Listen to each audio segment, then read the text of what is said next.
My name is Grace Stone, and I was 31 the day my father gave my brother $1 million and gave me a sentence. We were standing in a rented hall outside Brindle, Pennsylvania. The whole family had come. My father raised a glass, called my brother Ryder up front, and handed him a check to start his own business. Everyone clapped. Then he turned to me, calm as a closing door, and said, "Go earn your own." I didn't argue. I smiled, thanked him, and sat back down. But what I did with the next 12 months, and what my grandfather did quietly, where none of them could see, is the reason a lawyer would one day slide an envelope across a table and make my father scream like a man losing his mind. Welcome back to Calm Drama Stories, where ordinary people meet impossible families and quiet women keep their receipts. If a story has ever made you sit up a little straighter, you're in the right place. Drop a comment, and be sure to subscribe. Let me take you back into that hall. It smelled faintly of sawdust, because half the guests were men from the lumberyard who'd come straight from a shift.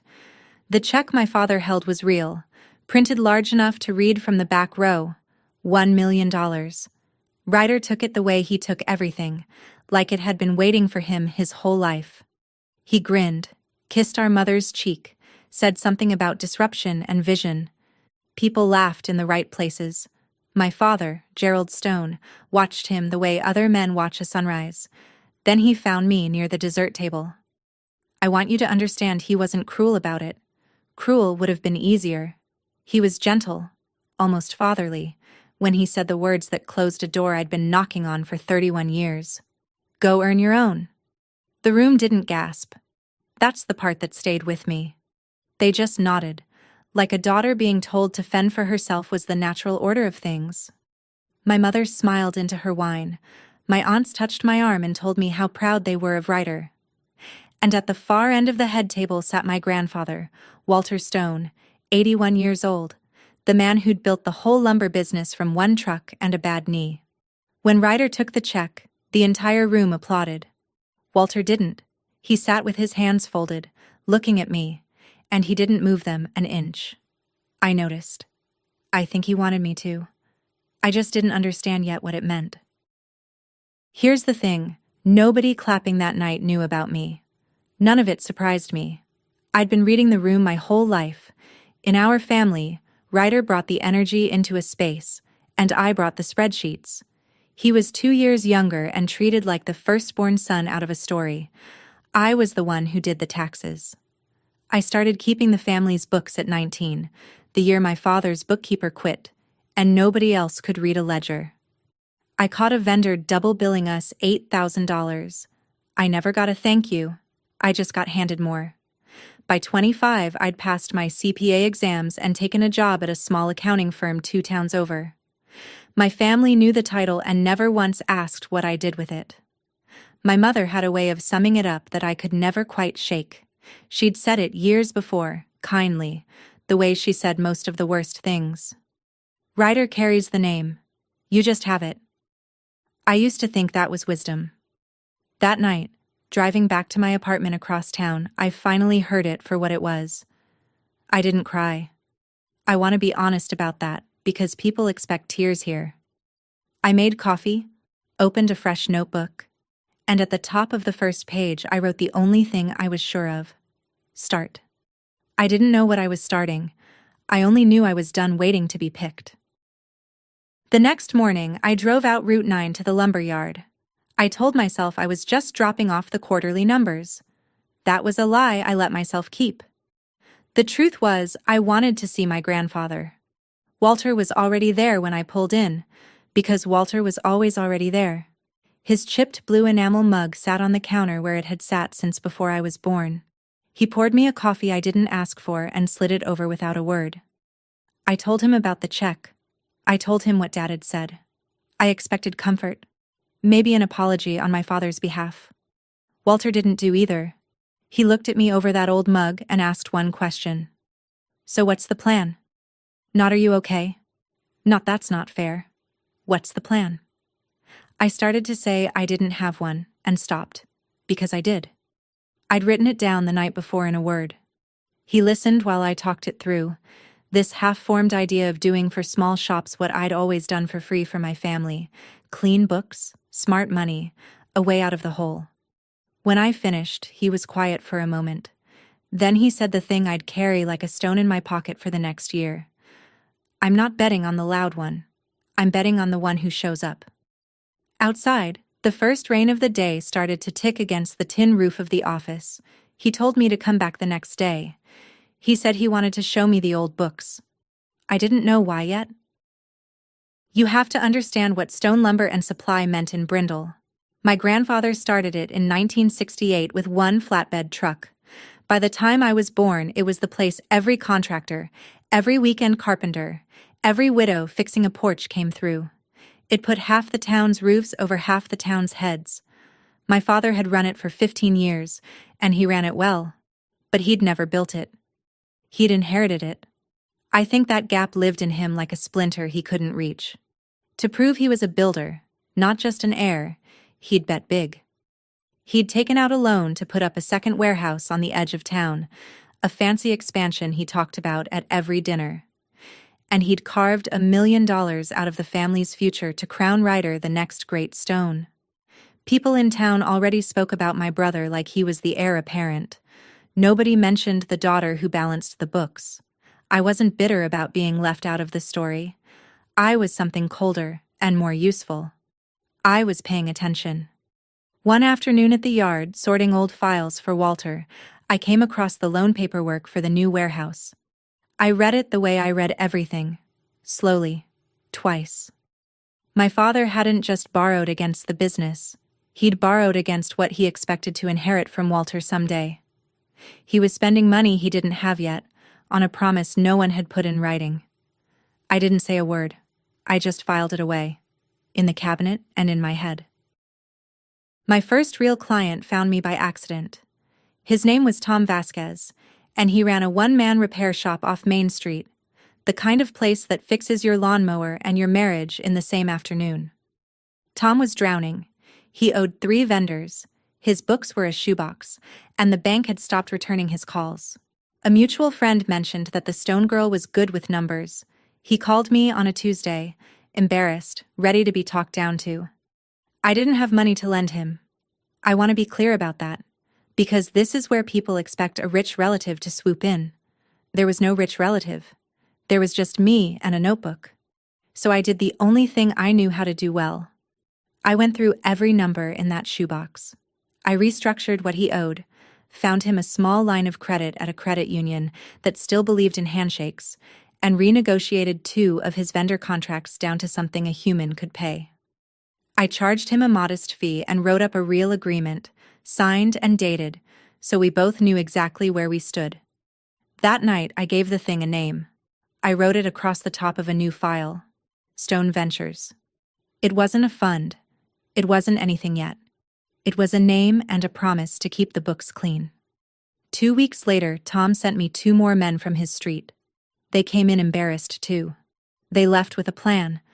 I started to think the thing I'd written down might actually have a shape. While I was rebuilding Tom Vasquez's shoebox, my brother was throwing a party. Ryder used a slice of his million to launch his venture in style. He leased an office with exposed brick and a wall of glass, the kind of place that costs more to look successful in than to actually be successful. He hired a friend to design a logo, another friend to run social media, and a third friend nobody could explain. The launch had a bar. My parents came. My mother wore a new dress and told everyone her son was an entrepreneur. My father stood by the window with his arms crossed, proud the way men are proud of things they've purchased. I went, because not going would have been a statement, and I wasn't ready to make statements yet. I stood near the back and watched the money move in the wrong direction.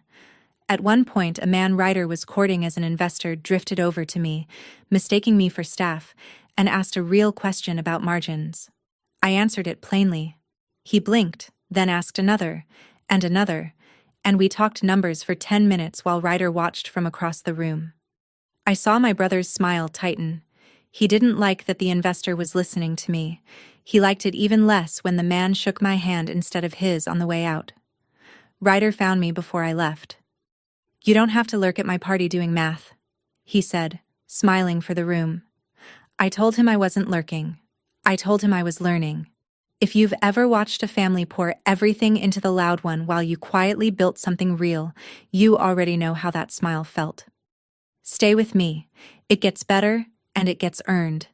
Hit subscribe so the next chapter finds you. The whispers started about a month later.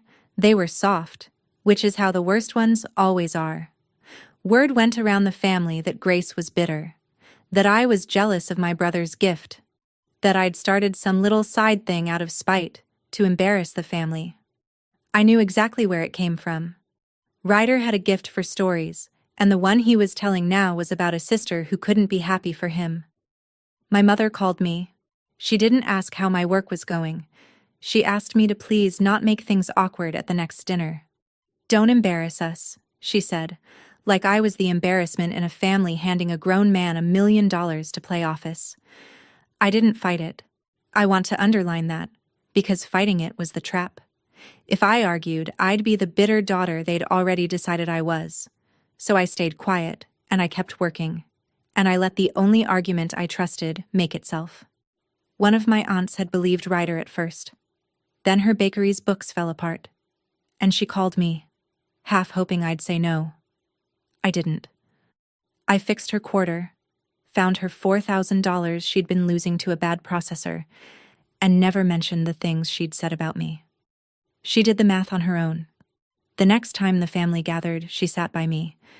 People notice who shows up when the lights are on and the cameras are off. I told her the only line I'd allow myself. You can believe what's loud or you can read what's written. I'll be over here, writing. By midsummer, I had 6 clients, then 8. Stone Ventures stopped being a name on a file and started being a small, stubborn engine. I'd take a struggling shop, clean its books, find it a little capital through people who trusted my word, and take a fair cut when it worked. Then I'd put my cut back in and do it again. I wasn't getting rich. I was getting real. The work cost me everything else. I'd be at the firm by 7, with my own clients until 10 at night, and asleep before I remembered to eat. I didn't have much of a life outside the ledgers. That was my flaw, if you want one. I carried everything myself, and let almost no one close enough to help. It made me good at the work, and lonely in the world. Most evenings I'd swing by the yard with a folder for Walter, even when I didn't need to. He'd started asking me questions that went deeper than a grandfather making conversation. How did I structure the small deals? What happened to a client's debt if a shop folded? Who held the risk, and who held the paper? He asked the way a man asks when he's measuring something. One night, rain ticking on the tin roof again, he asked me to write it all down for him. The whole shape of how Stone Ventures worked. I thought he was just curious. I made him a 1-page summary, clean and plain, and didn't think twice about it. I should have asked him why he wanted it.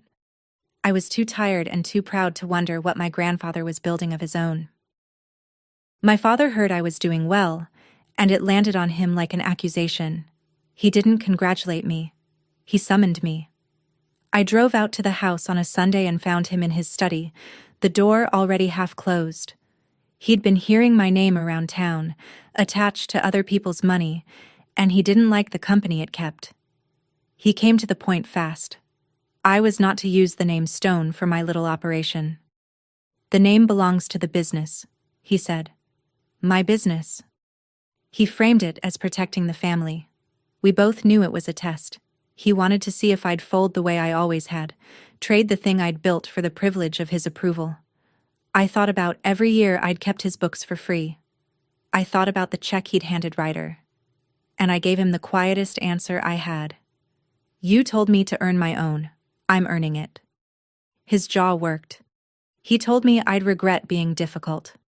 I told him I'd already filed the business name properly, with the state, months ago. That part was true, and it was the part that mattered.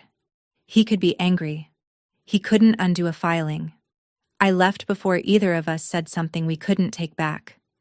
Driving home across town, I realized the name had become the whole fight, which meant it had become important, which meant I'd never give it up. He'd told me to earn my own. He just hadn't expected me to keep the family name while I did it. My brother's million started to leak by fall. I didn't gloat. I barely had time to notice, until he made me notice. Ryder called me on a Thursday, and for the first time in our lives, he needed something I had. The exposed brick office was bleeding rent. 2 of his friend partners had drifted off. His big investor, the one who'd shaken my hand at the party, had passed. He'd spent like the money would refill itself, and now the bottom of the account was coming up fast. He asked me to look at his books. He asked it like a favor he was granting me. I went. I owed myself that much, to see it with my own eyes. The numbers were worse than the whispers. Of the million my father had handed him, maybe a quarter was left, and it was draining weekly. He'd built nothing that earned. He'd built a stage. I told him the truth, plainly, the way I'd told Tom Vasquez the truth. I showed him where the money had gone and what cutting now could save. Then he asked the real question, the one he'd called for. He wanted me to put Stone Ventures' money into his company, to bridge him, to be his investor. I looked at my brother, who had $1 million head start and a quarter of it left, asking the sister who'd started from nothing to plug his hole. I said no, not cruelly, just clearly. I don't pour clean money into a story. He didn't tell our parents he'd asked. He let them keep believing the launch was thriving. I let him keep that too. It wasn't my secret to spend. That same season, my grandfather started to slow. It was small at first. He came to the yard later in the morning, left earlier in the afternoon. He'd lose his place mid-sentence and find it again with a small frown. One gray day, with the rain coming down steady on that tin roof, I found him sitting in the office with the lights off, the blue mug cold in his hands. He waved me into the other chair. He didn't want help. He wanted to talk. He told me how he'd started the yard, which I'd heard 100 times, but he told it differently this time. He told me about the year he almost lost it, and the men who'd carried him through, and how the thing that scared him most wasn't failing. It was watching what an easy inheritance did to a person. Money you didn't earn, he said, can rot a man from the inside. I've watched it. He didn't say my father's name. He didn't have to. Then he said something that didn't fit the moment, and I almost missed it. I've been getting my papers in order. I asked him what papers. He just smiled, the way he smiled when he knew something I didn't, and changed the subject to the weather. I drove home that night uneasy, and I couldn't name why. I told myself he was tired, that old men talk about papers and weather. I told myself a lot of comfortable things. What I didn't do was push him. I let an 81-year-old man keep his secrets, because I loved him, and because I had clients waiting. I'd understand the cost of that soon enough. A week later, Walter called me out to the yard for what he said was a business matter. I assumed he wanted his quarterly summary. Instead, when I got there, Tom Vasquez was already standing by the counter, hat in his hands, looking like a man called to witness something. Walter had the blue mug in one hand and a single sheet of paper in the other. He set the paper on the counter between us, in the smell of cut pine and machine oil, and told me to read it. It was a term sheet, a simple one-page agreement, drawn up plain, the way he liked things. Walter Stone wished to invest $40,000 into Stone Ventures, my fund. He'd written it as a real investment, with terms, a return, a signature line. I looked up at him, and for once I had nothing clever to say. He'd been the first person in my family to believe me. Now he wanted to be the first to back me, and he wanted it on paper, where no one could call it sentiment. "Why, Tom?" I asked. "Because a thing this important," he said, "should have a witness." I signed. He signed, his hand slower than it used to be but steady on the line. Tom signed beneath us both. Walter slid my copy across the counter and kept his own, and he said the line I'd been carrying all year, with something new on the end that changed its weight. "I'm not betting on the loud one. I'm betting on the one who shows up. Now it's in writing." I folded that single page and put it in my bag, against my chest, like it was worth more than the 40,000. It was. I just didn't know yet how much more, or what that ordinary piece of paper would prove in a room I hadn't walked into yet. Walter's 40,000 didn't change my life. It changed Tom Vasquez's. With real capital behind Stone Ventures, I could finally do more than restructure debt. I gave Tom a proper line to expand. He took on a second bay and hired 2 men who'd been out of work since the mill cut shifts. 2 families had income again because an old man bet on his granddaughter and a granddaughter kept clean books. That's what the money did. It didn't buy an office with a glass wall. It bought somebody's mortgage payment. I started to see the difference between what Ryder had been given and what I was making, and it wasn't about the size of the check. It was about which direction the money flowed. His ran out. Mine ran on. Around then, a few of the shops that had drifted toward my brother's orbit started drifting toward mine instead. They'd heard there was a Stone in town who answered the phone and read the contracts. The name my father wanted to keep from me was bringing me business. I didn't advertise it. I just kept showing up. One evening, Tom stopped me on my way out and said something I've never forgotten. "You know your brother had $1 million, he said, and you've got more shops than him with 40 grand. I told him it wasn't a race. He laughed and said everything's a race, you just don't have to tell the other guy you're running. I drove home wondering how my father would take it, the day he finally noticed I wasn't losing. I already knew the answer. Men like my father don't get angry when you fail. They get angry when you don't. The reckoning at the dinner table came in November. My mother hosted, the way she did, with the good plates and the bad tension. By then, everyone knew I was doing well, and nobody knew what to do with it. My father chose denial. He called my success luck, said small shops were a phase, said real business happened at scale. My mother backed him without quite knowing what she was backing. Ryder stayed quiet, which was its own confession. I didn't argue any of it. I passed the potatoes and let them say their lines. Then my mother, refilling her wine, delivered the old verdict like it still held. "Ryder carries the name," she said. "You just have it." She didn't even mean it as a knife anymore. She meant it as a fact, worn smooth from saying.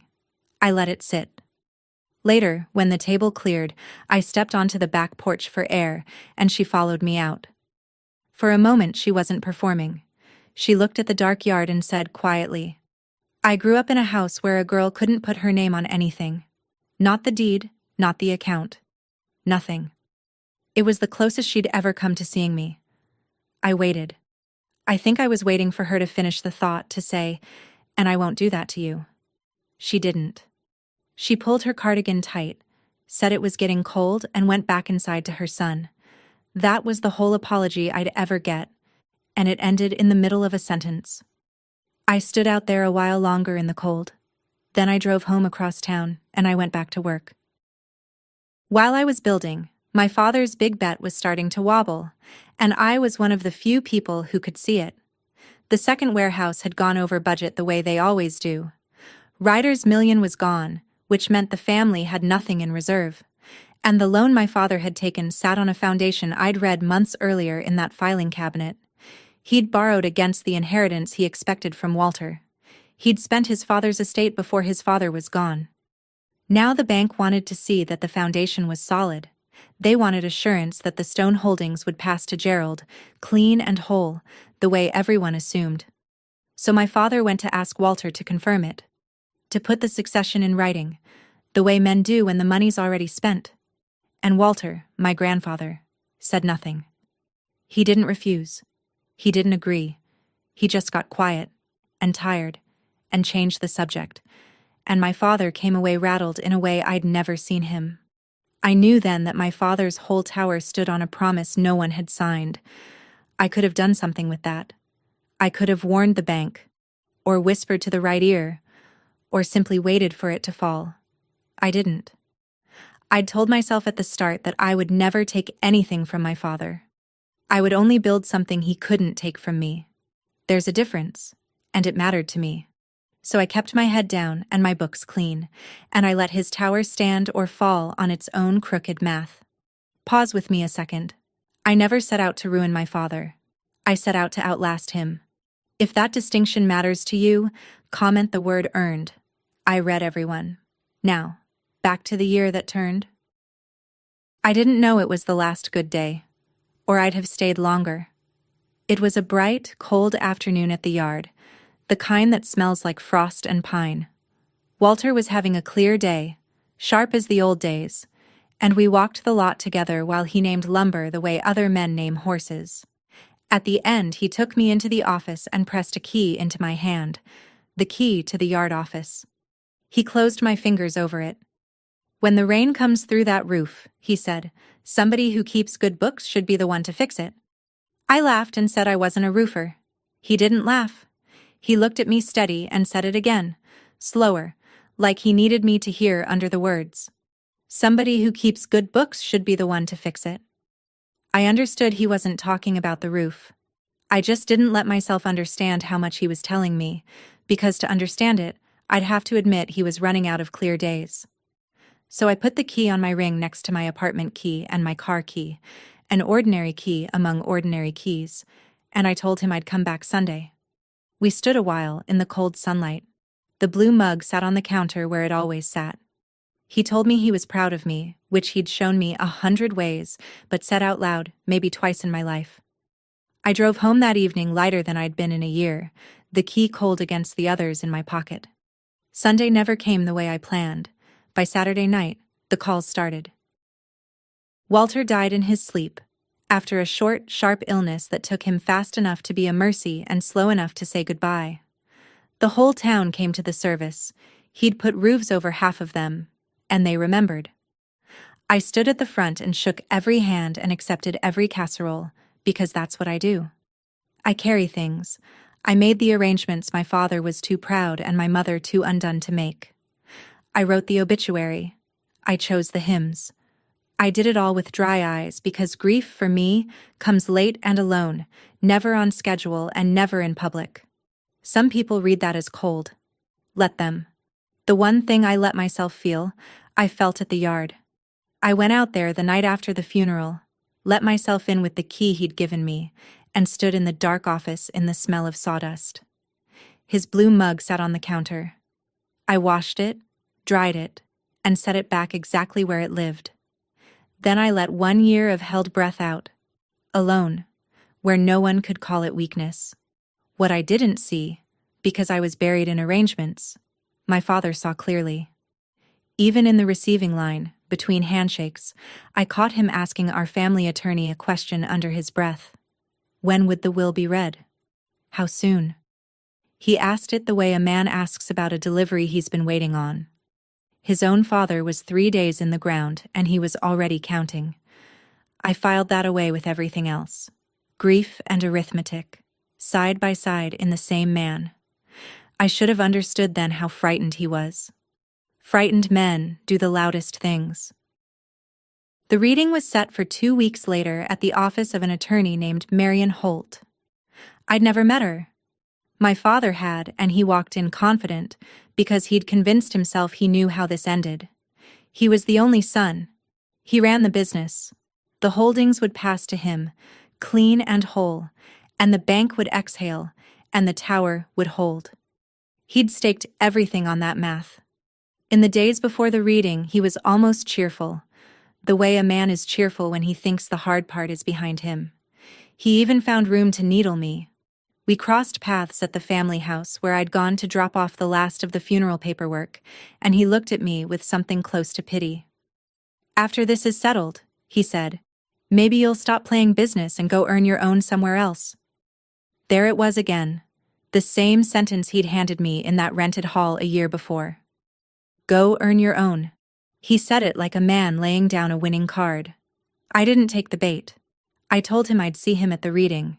But driving home that night, I felt the year crystallize into a single point ahead of me, in a lawyer's office I'd never seen, where an envelope I didn't know about was waiting in a folder.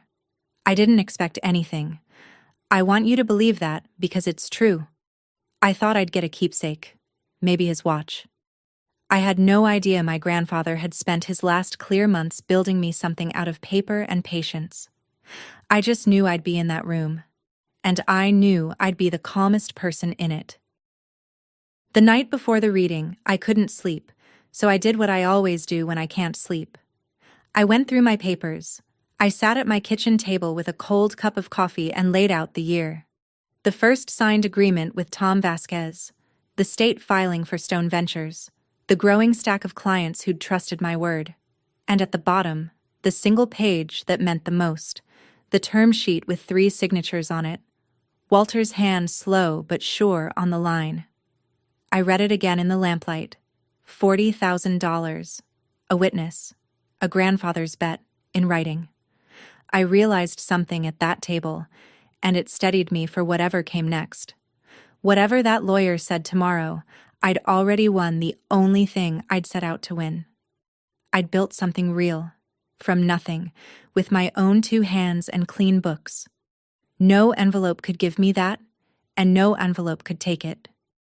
If Walter had left me his watch and nothing else, the watch would have been enough, because the believing came first. I put the papers back in order, the way he taught me, and I went to bed. I wasn't going to that office for an inheritance. I was going to say goodbye to the one person who ever truly saw me. That's what I told myself, and I meant it. I slept a few hours and woke calm. I wore the gray suit I wore for clients, not for funerals.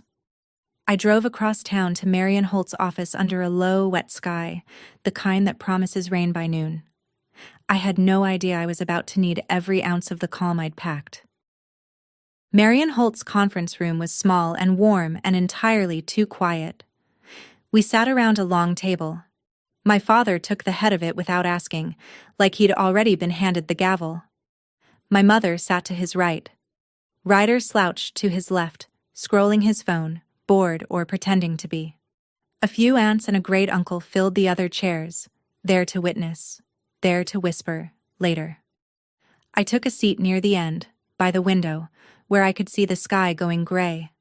Marion came in with a leather folder and a manner that gave away nothing. She thanked us for coming. She offered her condolences in a voice that had offered them 1,000 times and still meant them. Then she opened the folder, and the first thing she said rearranged the room.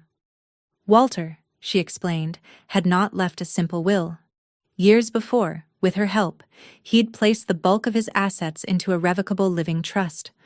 On his death, she said, that trust had become irrevocable, and most of his estate would pass under its terms, outside of probate, privately, exactly as he'd arranged.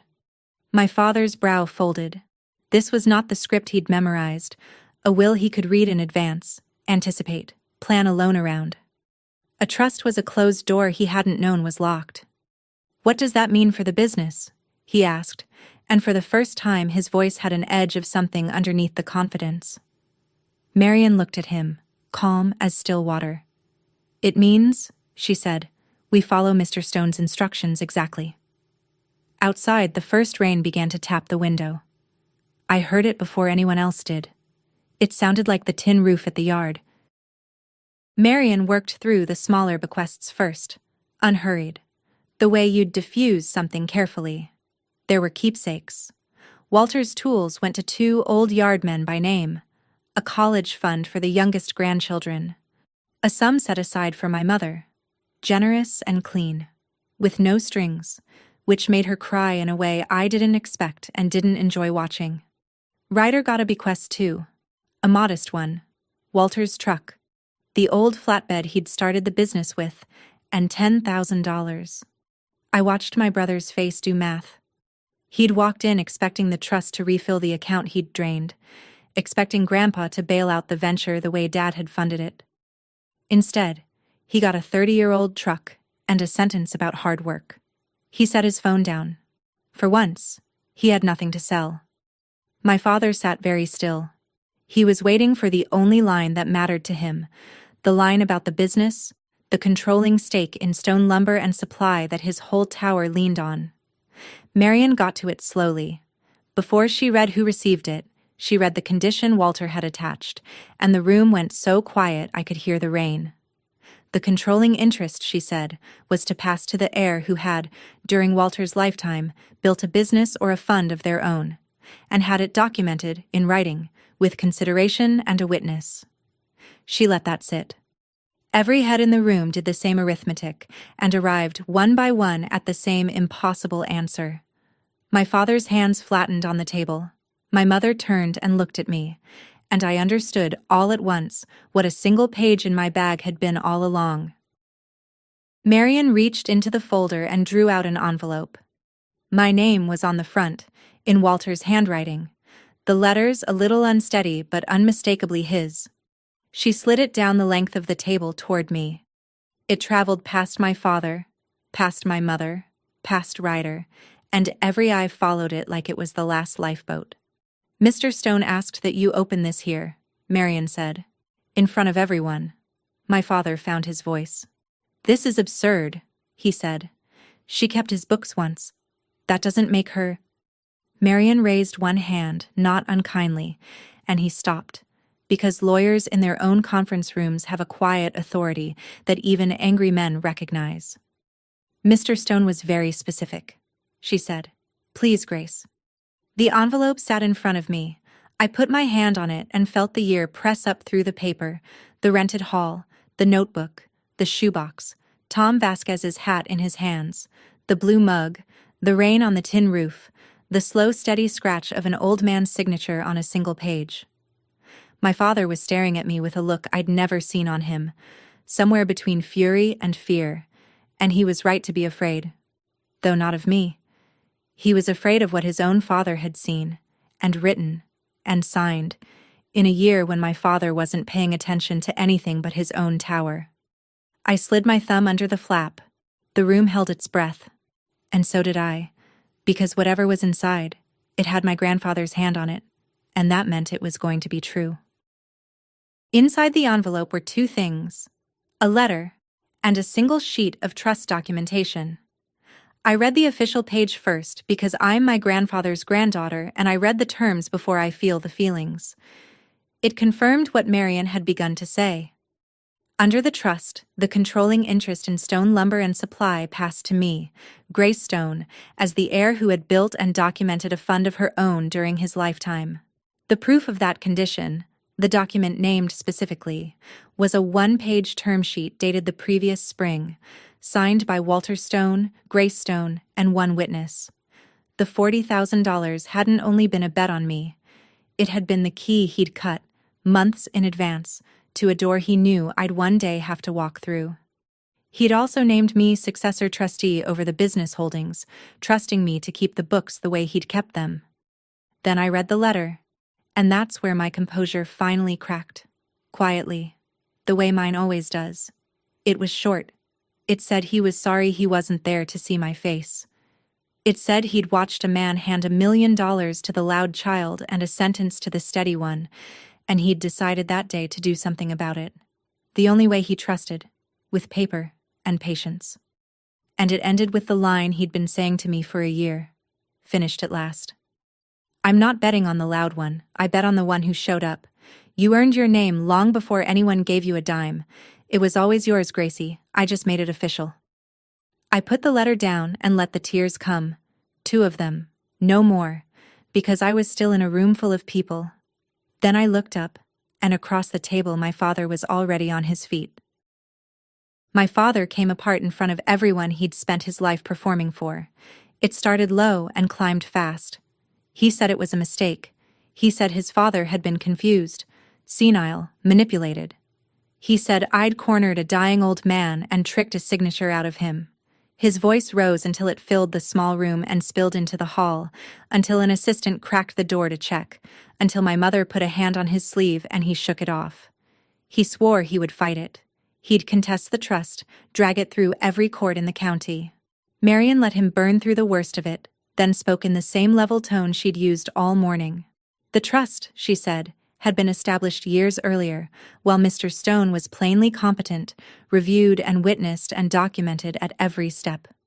Contesting it, she said carefully, would be difficult and costly, and in her experience, these arrangements tend to hold when they're built this well. She didn't say he had no case. Good lawyers never promise the weather. She just made it clear he'd be spending money he no longer had to chase a door that was already locked. That's when the real terror reached his face, because my father wasn't just losing an argument. He was losing the foundation his whole tower stood on. The loan, the warehouse, the inheritance he'd spent before it arrived. All of it had assumed this room would go the other way.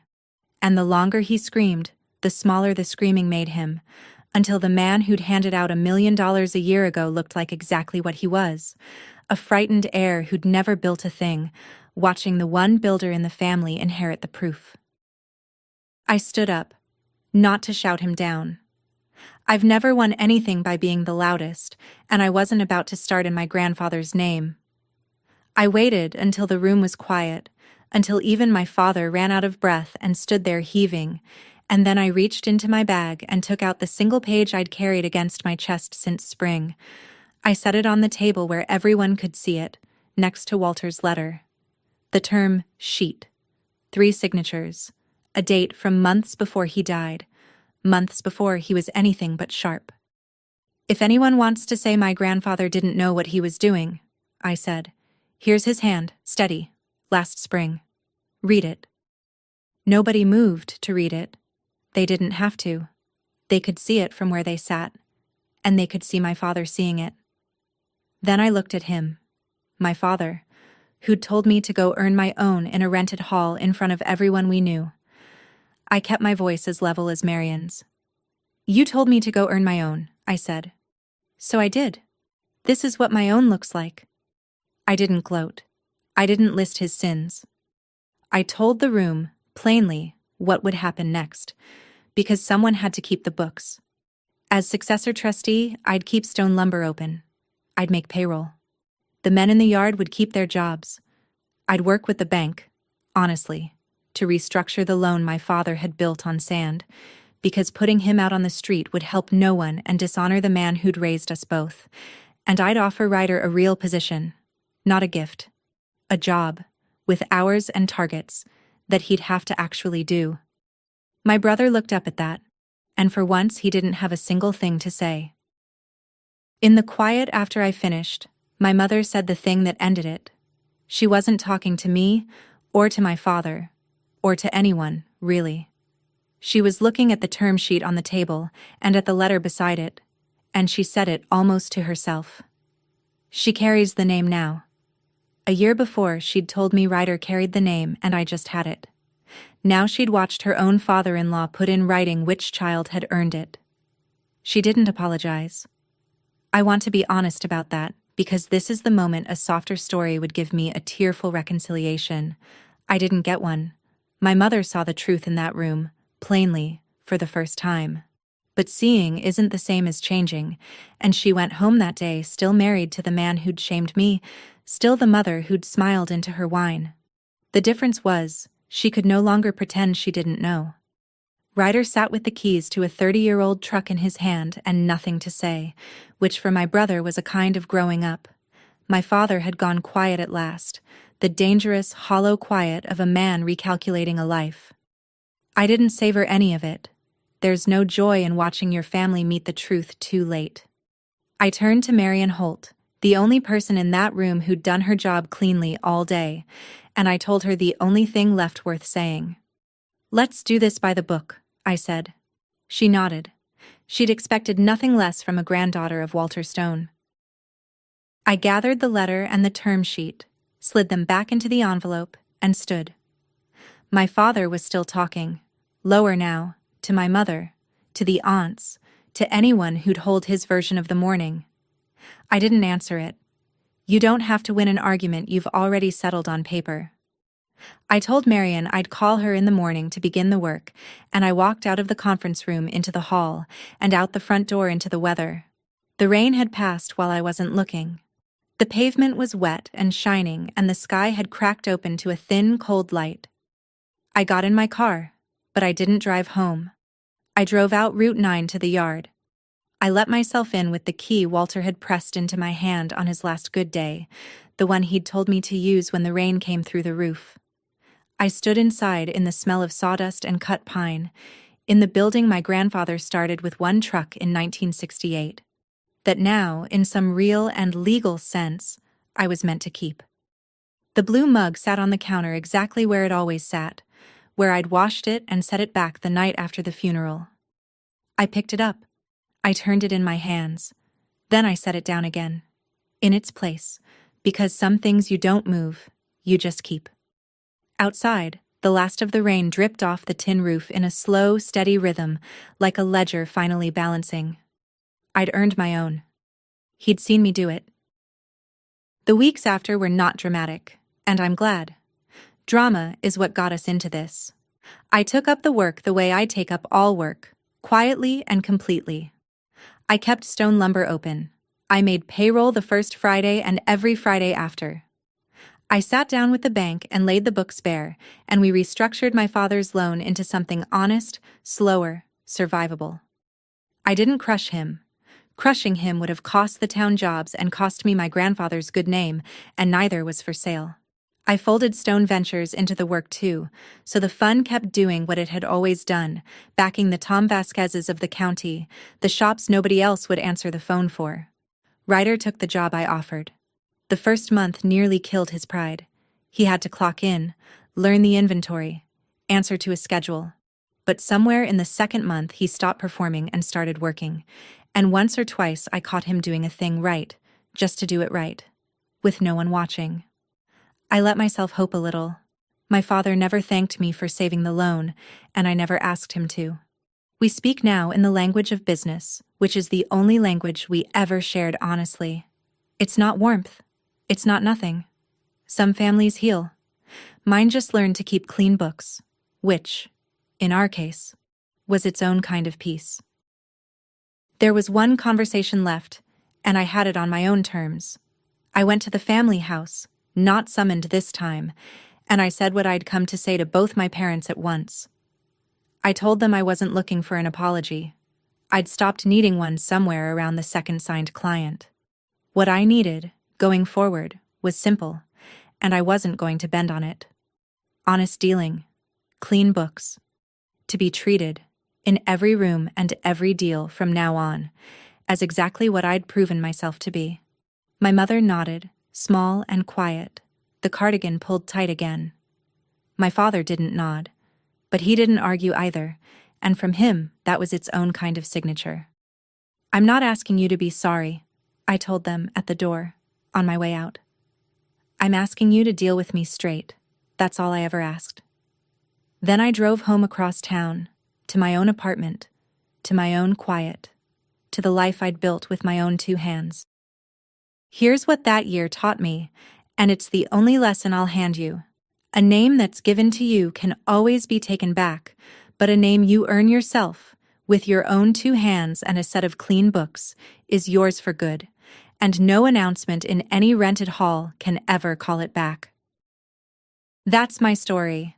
One announcement that tried to shrink me, 1 year of quiet work, and one grandfather who put his faith in writing, where no one could argue it away. If anybody ever told you to go earn your own, take it as a dare and not a dismissal, and then go do it. If this reached you, share it with someone who needs to hear it today. Drop a comment, hit subscribe, and I'll see you in the next one.